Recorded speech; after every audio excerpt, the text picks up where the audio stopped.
Welcome to Strange Weekly News. In this show, we'll take a look into the news and headlines to pick out curious reports of the strange, the weird, and the mysterious. Anything from UFO news to science advancements, the paranormal, and stuff labeled fringe science and fringe phenomena. Each news item we go over in the show, I will place all the links to them in the description box below once this live show is over, as well as chapters on the timeline index. Hello and welcome to all of my first-time viewers and listeners and everyone watching this live. Hi, how are you? Please show your support by liking this video right down below and subscribe if you haven't already, as we do 3 live shows right here on this channel every single week, covering topics of UFOs, the paranormal, and things that are unexplained. Also on this channel, I do post YouTube shorts, keeping you up to date on the latest strange news. Got a lot to cover today. I'm super excited. So I'm going to share my screen here and we're going to get straight into it, because if you've been following this topic for quite some time, you know UFOs come first. So I'm going to share my screen here. And for those across the pond, this one's for you, because police have been swamped with 1,805 reports about UFOs and aliens in the last 3 years. So from 2020 to 2023, but they won't make the details public. All we have right now is just that number for the most part. But West Yorkshire Police, which is facing budget cuts, said gathering them is just too expensive, referring to the reports. And since 2020, the force has had a staggering number of cases where UFO, alien, UAP, or spaceship have appeared on their logs. And it works out at 56 a month or more, 13 per week, or nearly 2 per day. And this is it's a lot, okay? And the county, which includes Leeds and Bradford, has always been a hotbed for alleged extraterrestrial sightings, and a Freedom of Information request was submitted for details of the reports from January 2020 to August of 2023 to be released, but the force said it would cost too much money to do so.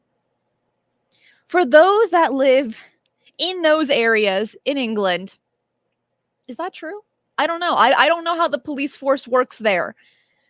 But is it expensive to collect logs? And if so, how much is it? And why? I have a lot of questions here, and I wasn't able to find those answers online. But if you live there, or if you're a part of the force, like a Jedi, right? Please tell me, okay? Because I just found that so bizarre. But it did give one example through that FOIA report, which reads: male caller reports seeing 4 flashing lights hovering above his property in the street. This is where it gets crazy. Before a female was beamed into the sky.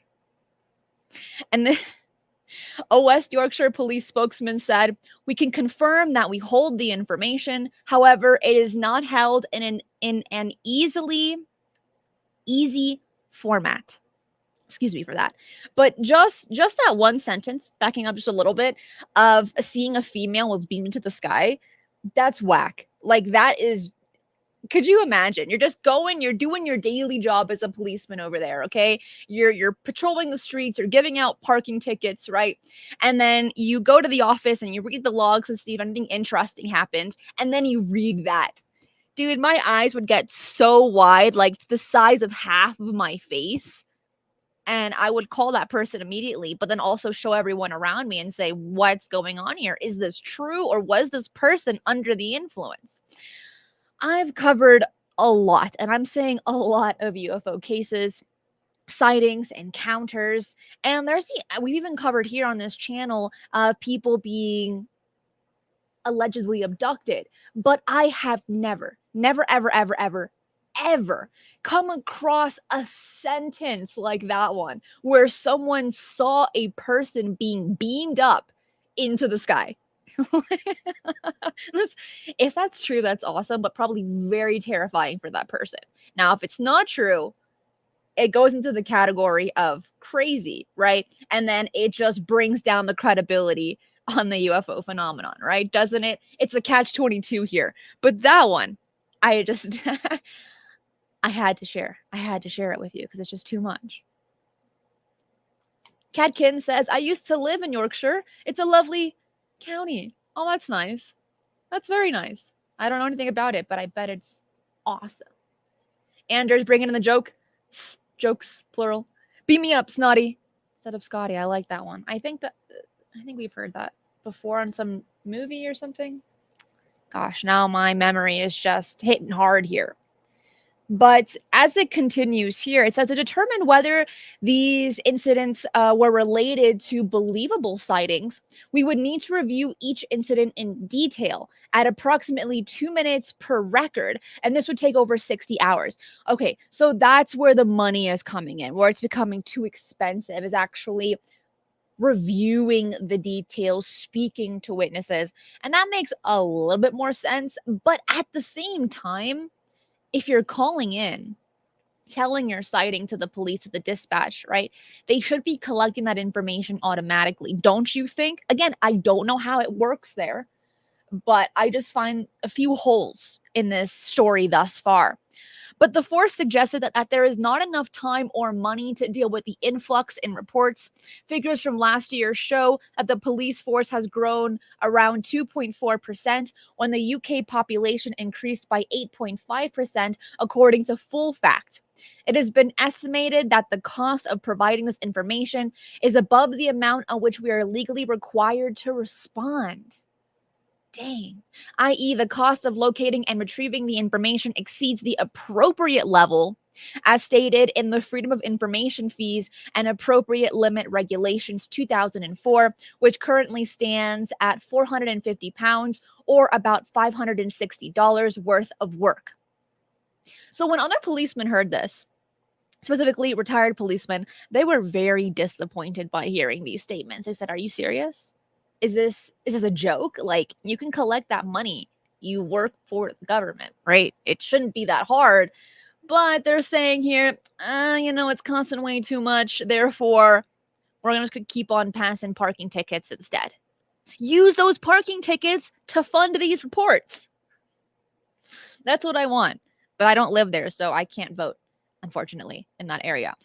But I found that interesting that in the last 3 years, they've received about 1,805 reports, being about 2 reports a day in just one specific area, referring to West Yorkshire, Leeds, and Bradford. That's pretty impressive. Craig, yay, I made it. Hi there, I'm glad you made it. That's awesome.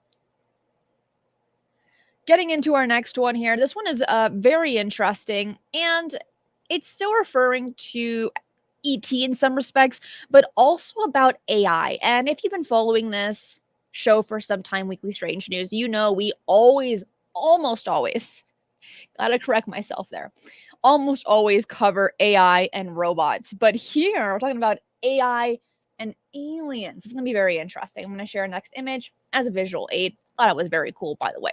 But Lord Martin Rees, the UK's Astronomer Royal, which is like having a title of Lord, already makes you 1,000 times cooler, explores the evolution of intelligence in his analysis, and he suggests that human beings, having evolved through natural selection over 4 billion years, may be nearing the end of Darwin evolution. Instead, the future could belong to artificially intelligent beings, potentially surpassing human intelligence within a few centuries. In a way, we're kind of already seeing that. And this shift raises questions about the nature of extraterrestrial life, whether it's more likely to be organic like humans or resemble artificial intelligence. Why am I bringing this up? First of all, this is a very cool article, and we're going to go into more detail. Second, the emphasis that I want to bring here is let's bring in David Grush. And he said non-human biologics. Everyone's saying, oh, it could be a frog, it could be a tree, it could be whatever, right? But it also includes artificial intelligence. Now let's back it up a little bit more. Kirkpatrick and Avi Loeb wrote a paper earlier this year talking about how motherships could have probes and check out other planets that are operated by AI. That would make sense. Why would you send yourself first, a human or any type of biologics, right? Before you send in AI. AI, they're going to be totally fine. They're not going to get hurt. They're not going to feel pain. They're going to be okay with the atmosphere. Us humans or any type of, organic species, there's a lot of variables. It's a lot more expensive. You need very specific technology. You need to understand the environment, the atmosphere of those planets. Therefore, you would send over AI. right? Well, here, this is kind of what they're touching on, and it makes perfect sense. I don't see any issues here. Now, could there be? Could someone correct me? Yes, for sure. And please do. I love hearing your insights in the comments and in the live chat as well, because it's very valuable, because I don't know everything. I don't, and I never admit that I will.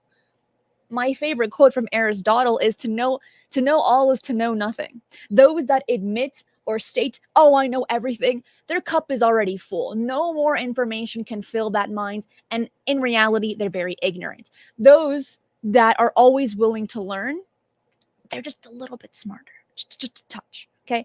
But here, Reese speculates that if an evolutionary transition to non organic intelligence is a universal phenomenon, then the aliens we might encounter could be vastly different from us. And these beings might not require an atmosphere or a planet, but could undertake interstellar or intergalactic voyages and might even prefer living in zero gravity environments.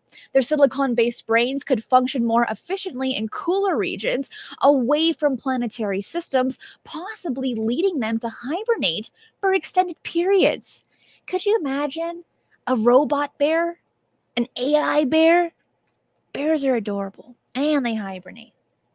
I would pay money to see that, because bears have the cutest ears on the absolute planet. And hides, yes. If you're enjoying the show thus far, hit that like button. Let's get to 200 likes if you are enjoying the show. A Light in the Sky says the only species that survive are the ones that stop AI. There was a TV show, I think it was called The Empire, wasn't it? That was similar to that idea, where civilizations were just trashed. They were almost to the point of extinction because AI became way too smart, and they saw humans as a threat and or as just an unintelligent species that was just taking too many resources, and they slaughtered them. Could that happen in our reality? Could that happen to humans in the future? It's a possibility. There are a lot of scientists in this point in time, including Elon Musk as well, who are pushing very hard for AI laws. But also there's this fear that AI will exceed human intelligence, which we are already seeing, but then it could become a threat to humanity. Probably one of the best examples is iRobot, right, with Will Smith. That came out in the early 2000s. People were kind of laughing it off, but saw it kind of scary. But in today's world, it's becoming closer to reality than ever before. And remember that, because we are going to touch on it a little bit later with our next article, but I don't want to get too ahead of myself here, because this article continues with the nature of these beings could be fundamentally different from humans who evolved maybe with more aggressive traits. And these artificial entities might not possess the same desires or aggression, potentially being more as these types of zombies without self awareness. And their advanced intelligence could allow them to perceive aspects of reality beyond human comprehension. Now we're bringing in psychology into this, because a really great quote actually is from the movie Men in Black. A person is smart, a group of people are dumb. And we've seen this time and time again. You can okay, Black Friday is coming up, right? Person is smart, person is decent. But when you're getting into a group of people where you're saving $5, maybe 10, they are trampling over each other, trying to grab stuff, running for their lives as fast as they can. Black Friday is a fantastic example, in stores at least, of how chaotic and irrational people can be. And that's like right now my best example that I have on top of my mind. Now, some people find it really fun just to like go people watching during Black Friday, and I get that. But when you are a part of the chaos, it's a different matter altogether. But for the search of extraterrestrial intelligence, SETI, and this means focusing not just on biosignatures, but also on technosignatures like electromagnetic transmissions across various wavebands. The discovery of non-organic intelligence would require being alert to non-natural phenomenon within our solar system and beyond. So Lord Reese emphasizes the importance of open-minded approach in astronomy and not to miss any potential surprises. And this is crucial in any field that you research. Doesn't even matter. Any. You need to have an open mind. If we already have this confirmation bias, which we hear 1,000 times, right, it's going to negate our research. But when we have all the aspects, all of the ideas, all the possibilities on the table, that is only when our research and our data collection can expand. But if we cherry pick our data or the people that we want to listen to, it's going to hinder our exploration as a human race altogether. So here, being an open-minded, while it sounds so dumb, be like, "Oh, can you stop saying that, Christina? You say it all the time." I know I say it all the time because a lot of people don't. And that's why I just want to say, you know what, maybe just a little bit, just open just a little bitty, tiny bit. And then we're going to get somewhere better. But in conclusion, Lord Reese says that intelligence in the universe might have evolved beyond the organic, potentially leading to forms of life that are radically different from anything we know. And this concept challenges our understanding of life and intelligence, suggesting that the universe could be teeming with entities that are beyond our current comprehension. This is why I love science and reading this kind of stuff, because we don't get to hear this in our day-to-day lives, this kind of information or these theories. That's what these are. These are not stone hard fact, at least not yet. Right now, they're in the category of theory as a hypothesis, if that. And so when we have these conversations, you and I, we're able to think just for a moment outside of the box and allow our mind to go into a different direction for the time that we have together. Because in our day-to-day lives, we have to pay the bills, we got to pay taxes, we got to go to a job, we have to have 3 meals a day. I get it. Your mind is occupied with necessities. I totally understand. But this hour that we have together, we're able to ask fun, curious, interesting questions, more so than usual. Bill says we aren't that smart. No, I'm with you on that one. I don't think so either. But you know what? We're somewhere. We're not that dumb. A little bit, but we're not geniuses either. Light in the Sky says, let's get wild. Yeah, with curiosity. Right? This next one, we're getting into the paranormal here. And this is an actual picture of the lady we'll be speaking about. Her name is Candace Collins. And all of her haunted dolls, paintings, weaponry, and of course, a Ouija board. Because it wouldn't be a Ouija board if it wasn't haunted, right? Exactly. So this one's an interesting story or instance that she had told to the Mirror UK, and we're going to get into that and a few of her stories that she's encountered with these dolls. Cassidy, thank you for that. That is so nice. John says, happy Thanksgiving. Are you a time traveler? We're not there just yet, but also right back at you because I don't see you for Thanksgiving. So Candace Collins, a 41-year-old mother of 3 from Falmouth, Cornwall, shout out to those in Cornwall, is deeply fascinated with antique dolls, particularly those believed to be possessed. Over the years, she has gathered a significant collection of these allegedly haunted dolls, driven by her lifelong interest in the paranormal. And due to the nature of these dolls, Candace doesn't keep them at her home for fear of her family's safety. She's smart. Instead, they are securely stored in a secret location. We've covered a handful of cases of people that are fanatics that like to collect things that are allegedly haunted, and they take it home with them. Is that smart? For those that believe for them to be haunted and they like do crazy stuff, no, it's probably not super great, especially if you're scared of that kind of stuff. But if you are a paranormal investigator, which we've covered a handful that have collected haunted belongings, their guests a lot of the times feel a heaviness in the house.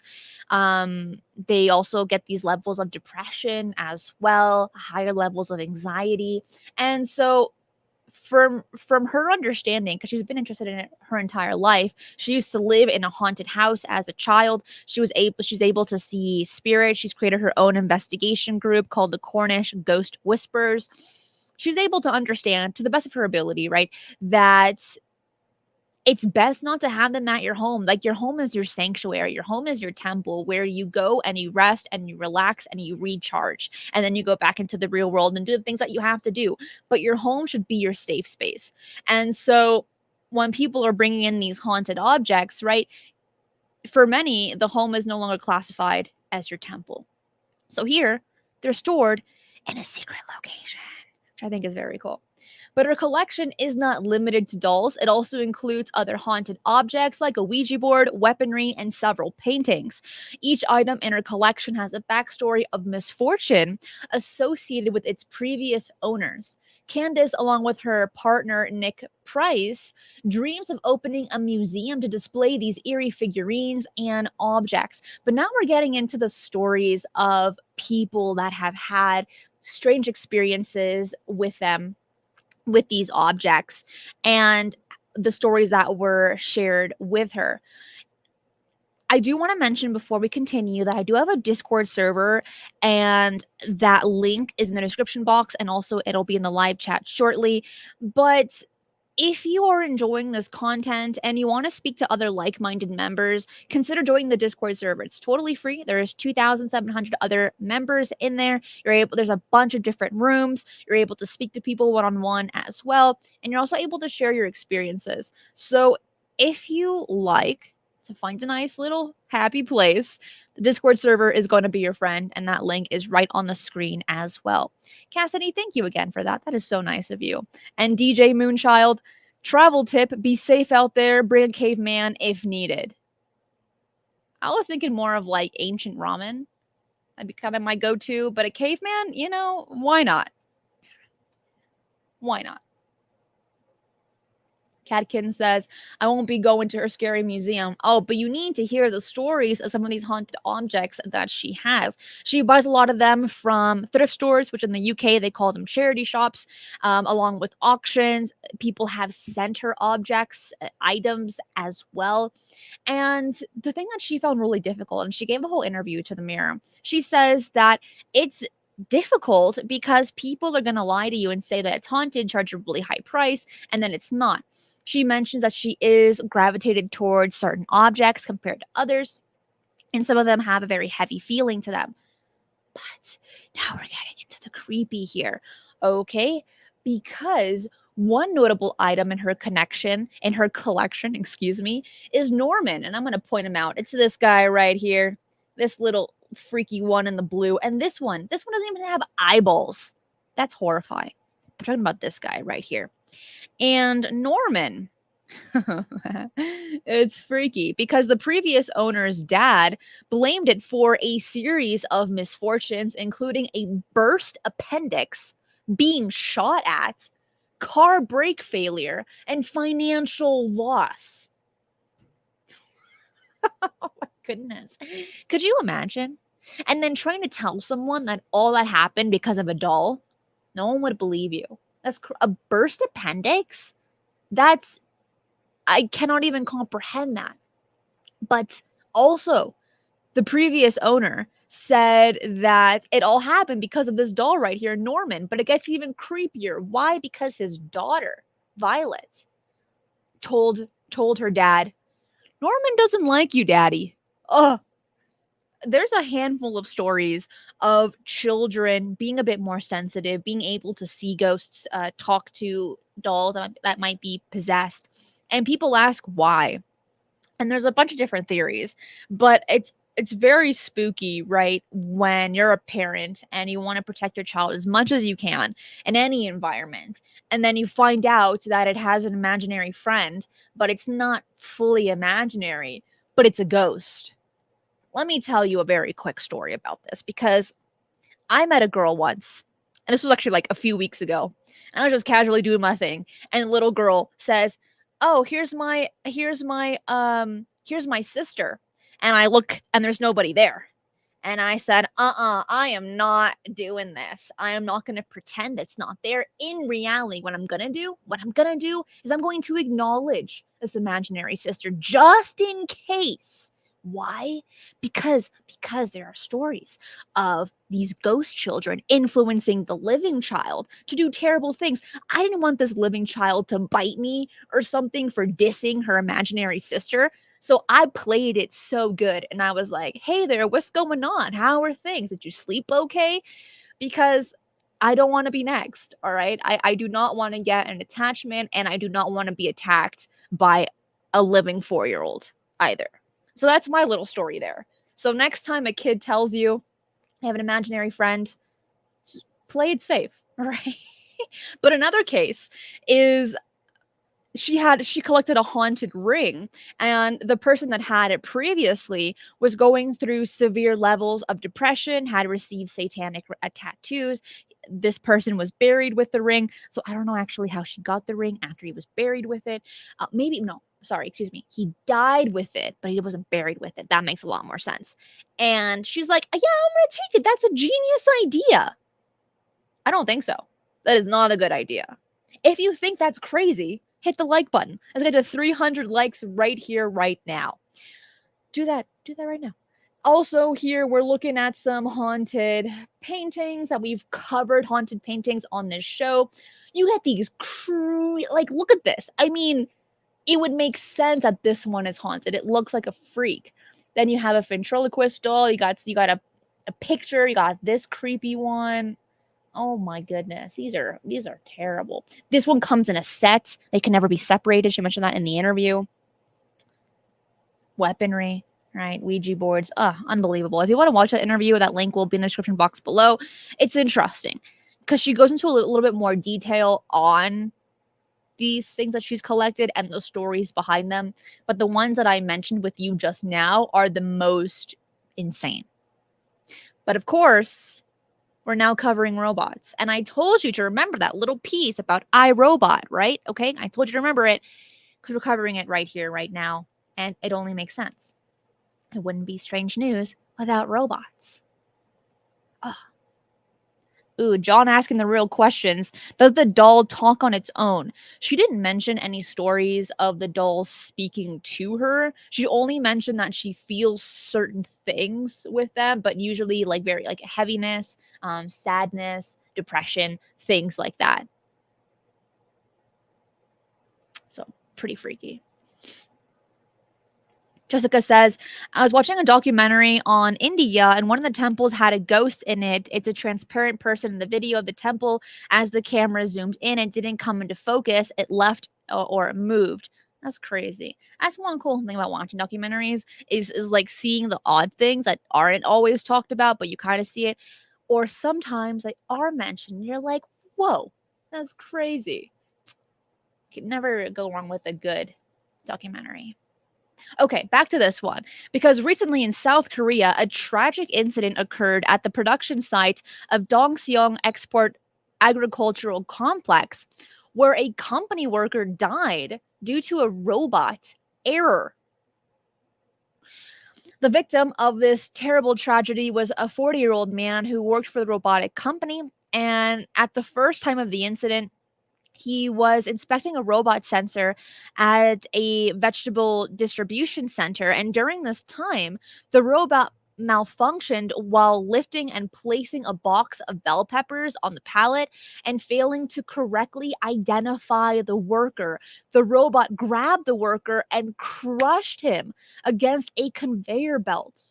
As a result, he suffered serious injuries to his head and chest and was immediately taken to the hospital. And unfortunately, shortly after that, he passed away. The police intend to launch an investigation into the incident and possible negligence on the part of the safety managers at the plant. The representatives of the company Dongseong Export Agricultural Complex have expressed condolences to the family of the deceased and called for the creation of an accurate and safe robot control system in production. The incident, as it turns out, isn't the first of its kind in South Korea because back in March of this year, a man in his 50s suffered serious injuries after being trapped by a robot in an auto parts malfunctioning manufacturing facility. But there was a malfunction. So My brain went 2 seconds too fast. The incident also brings to mind the recent words of renowned entrepreneur Elon Musk, who predicted that humanoids similar to Terminator robots would eventually be able to climb trees and scour buildings in search of their owners. That's pretty freaky. But this is terrible news. And it's something that people have feared for a very long time. And it hasn't happened once, it's happened twice in South Korea alone. Imagine other countries that have these kinds of robotics and those stories have not been made public, because when you get stories like this, you're not going to receive funding, you're going to lose business. And at the end of the day, it's all about money. Is it not? Of course it is. 99% of the time, it's about the dough. Money speaks more than people. It's so sad, but that's how it is. And so this is freaky. But we can ask ourselves, was it really a malfunction? And then they mention here that, oh, yes, we're going to create an accurate and safe robot control system. They should have done that before even launching these robots. They should have done that back in March when the first man passed away in South Korea because of a robot malfunction. But now they're saying it again in recent months. There's a lot of issues here, but you know what? It costs a lot of money to do these kinds of tests, and instead they'll make a lot more money selling than making sure that it's safe, right? But we can look at the stats on this, and I'm grabbing a rough number here, okay? Do not quote me on this. But 1-2 people passing away by these robots, that's a very small statistic. Now, if we hear more about injuries, because first of all, humans have an error rate, robots have an error rate. That's just how it is. And so 2 deaths and maybe a handful of injuries, right, out of all the time that robots have worked properly, that's maybe a 2, 3, 4% error rate. Should it be 0? Yes. Is that possible? Not entirely, at least not yet. Could it be in the future? I want to pray. I want to say yes, absolutely, but I don't think that'll be anytime soon. So right now, these people that have passed, they're just a statistic at this point. It's so terrible to say. It's so heartbreaking to say that, but that's kind of what it is right now. And other companies can learn from this and hopefully improve their robots. At least I hope so.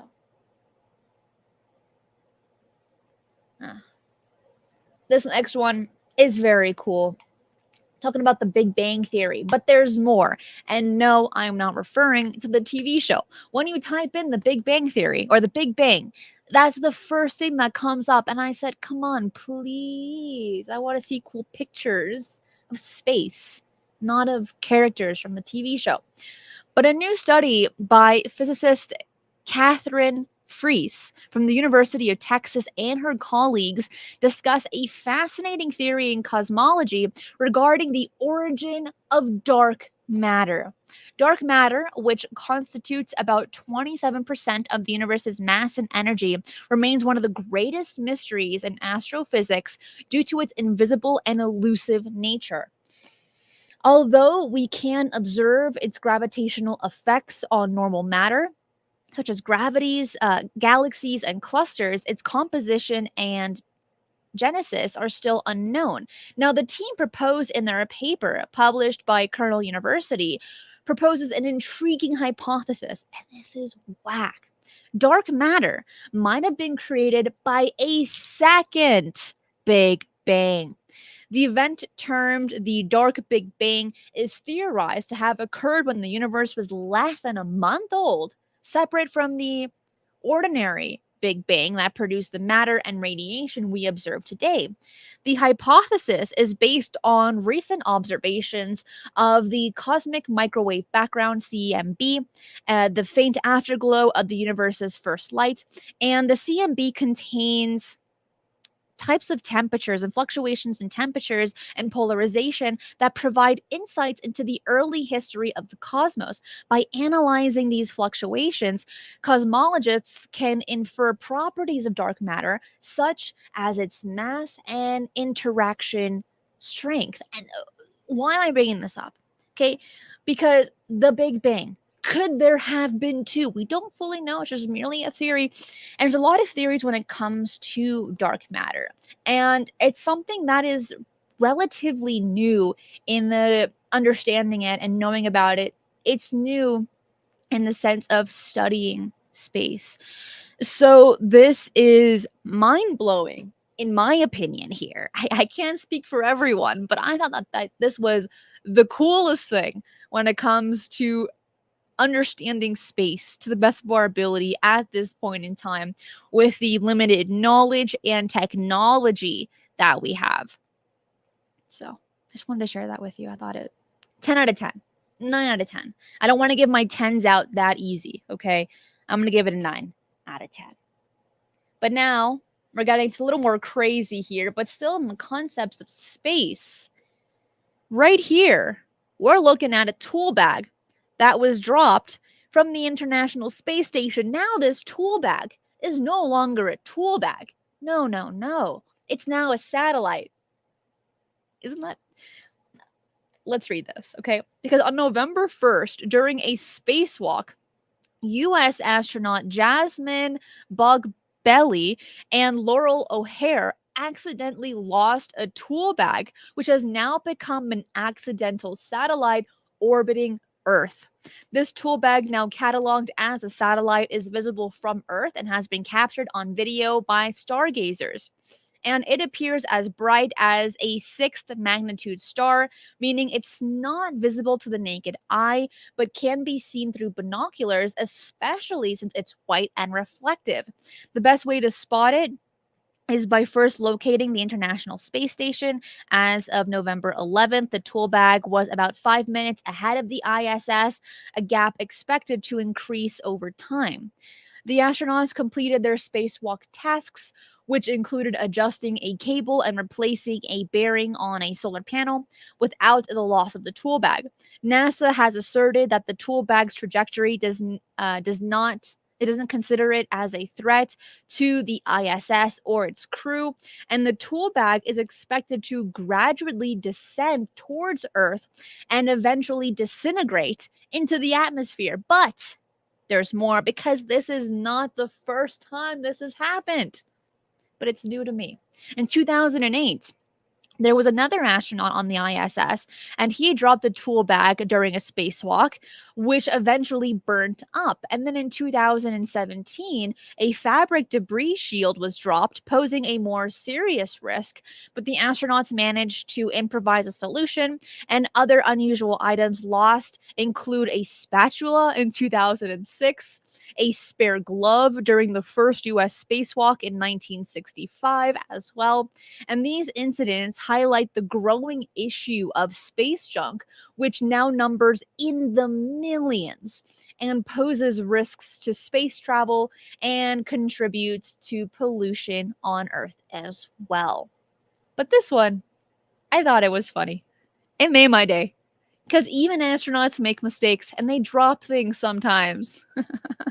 But now it's a satellite. That's the best detail about this story, is that once a tool bag, now a satellite. We can all achieve our dreams here. I think is the message of the story, is it doesn't matter where you come from, it matters where you're going.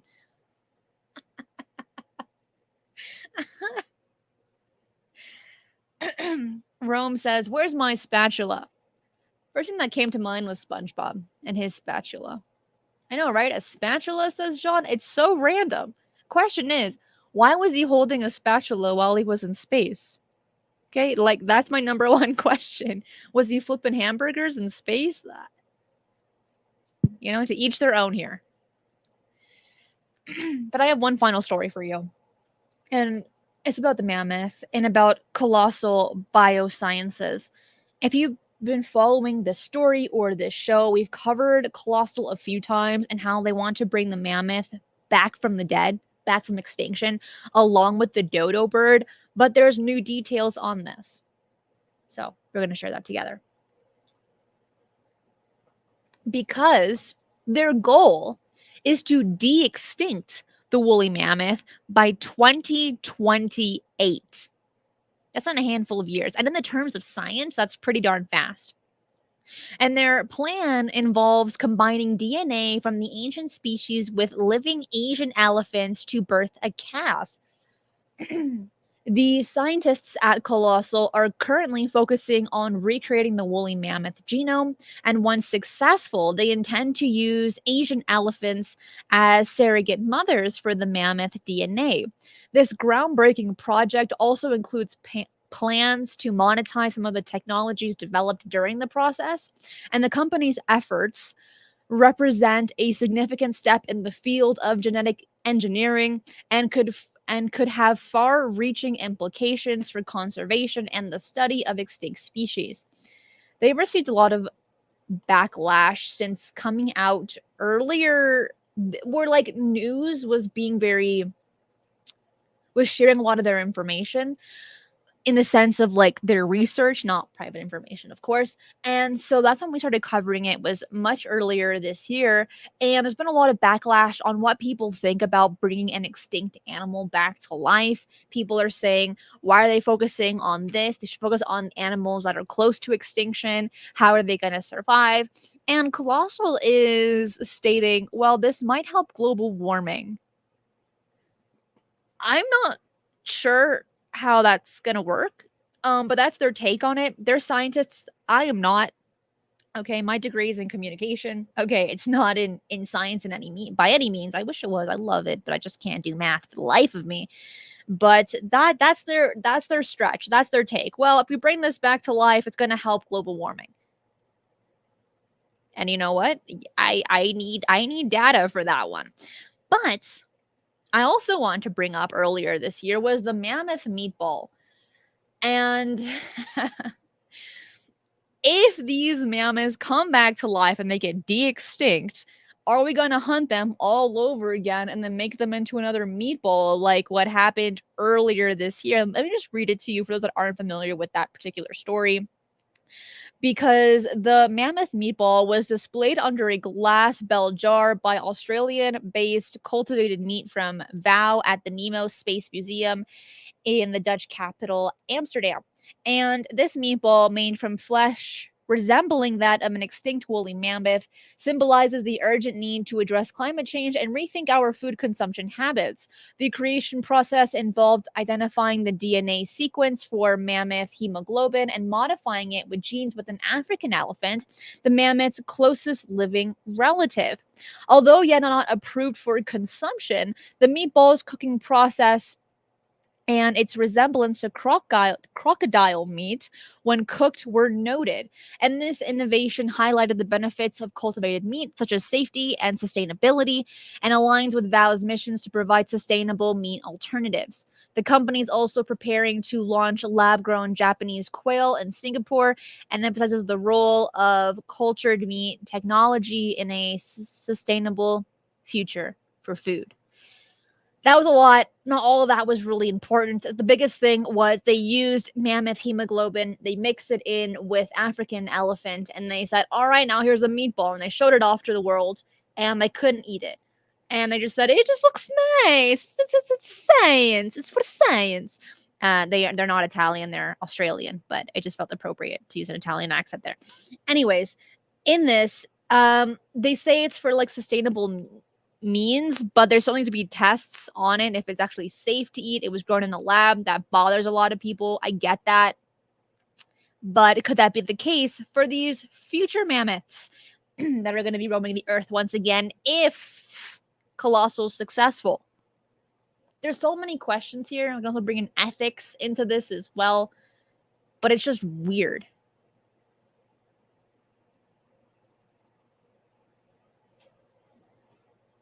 JJ says, holy, Australian kangaroo meat was sold here in Finland. I didn't even know that was a thing. Is that a thing, really? Is that legal? I don't know. I don't know anything about that, but I'm interested. Kim says, it's wrong. Yeah, a lot of people think so as well. Steven says, no, but yeah. D says, mammoths will replace humans now. Then on Earth, it'll just be mammoths and AI robots. Maybe they'll live in harmony. Cole says, no bueno. It's a weird thing. I do want to state that all the articles that we covered today, they will be in the description box below if you want to read them in more detail. If you enjoyed the show, hit the like button, subscribe if you haven't already. We do 3 live shows right here every single week. But continue this conversation and bring it over to the Discord server with 2,700 other like-minded members. Share your thoughts, your insights, your experiences, and more. I know one of my amazing mods will share that link in the live chat just for you. Follow me on Twitter at eyes_on_the_skies for all of my updates and news, and also on Instagram, where I share pictures and short videos. So check it out. I think it'd be fun, don't you think? If you are enjoying all the content that you're seeing right here on this channel, consider being a Patreon supporter, where all the funding goes straight to the channel, to Puck the Puck Wedgie, and to the RV Fund, where I'll be traveling the US, hitting all the UFO and paranormal hotspots, documenting it, and taking you on the journey with me. Before you head out, please tell me, out of all the articles that we covered today, which one was your favorite? Let me know in the live chat. Let me know in the comments. I do try my best to read all of the comments. For myself, my favorite article, I really did like the tool bag. I thought that was pretty funny. Now it's a satellite. That was pretty awesome. But also a second Big Bang theory, that's pretty darn cool as well. I don't know. I liked all of them. It's kind of hard. I liked them all. But tell me your favorite in the live chat and in the comments as well.